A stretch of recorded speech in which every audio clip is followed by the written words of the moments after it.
રણુજા ગયા ભાગ 2। હવાના વાજી હતા પોસ ને આપણે બધા ઉઠી ગયા હતા વહેલા કે આજ જવાનું હતું રણુજા દર્શન કરવા। વહેલા જવાનું કારણ હતું કે મોડા જઈએ તો પછી દર્શન કરવા ના મળે, ભીડ બહુ થઈ જાય છે। ફુઓ તો બેસી જતા વહેલા વહેલા ચા ઉગાડવા, અમારે કાળું બેસી જતા નાવા હવારમાં। બાપરે કેટલું ટાઢું પાણી છે। પછી અમે બધા ગાડીમાં બેસીને નીકળી ગયા દર્શન કરવા। આઈ જા રણુજા અને હવે ગાડી પાર્કિંગ કરી દીધી ને વહીથી અમે થઈ ગયા ચાલતા દર્શન કરવા। લઈ લીધી પછી પ્રસાદી લઈને અમે આગળ નીકળ્યા। ઓ હવારમાં ચાલુ કરી દીધું ખાવાનું કાળું। મેં રોમાફીનું નેજું હાથમાં લઈ લીધું ને બોલો જય બાબારી। પછી આવી ગયા બાબાના દરબારમાં, બોલો જય બાબારી।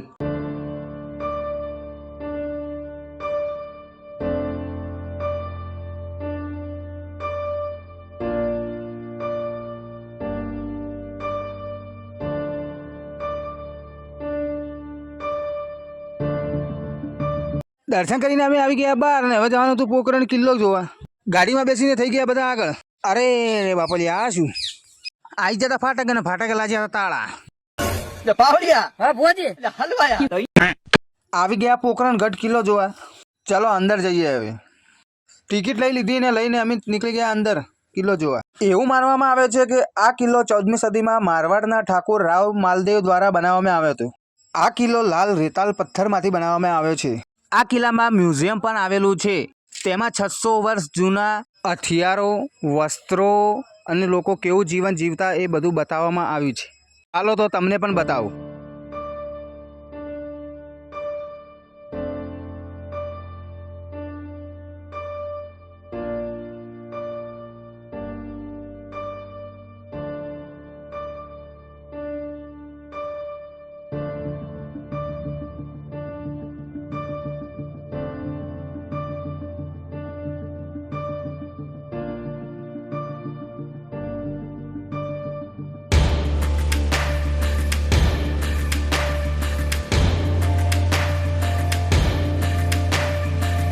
આ છે 600 વર્ષ જૂની બંદૂકો।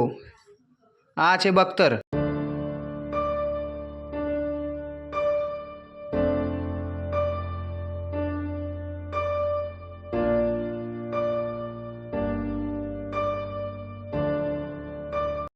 જો મિત્રો તે સમયે રાજાઓ આ કપડાં પહેરતા હતા।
પછી આપણે ગાડીમાં બેસીને નીકળી ગયા ઘર તરફ।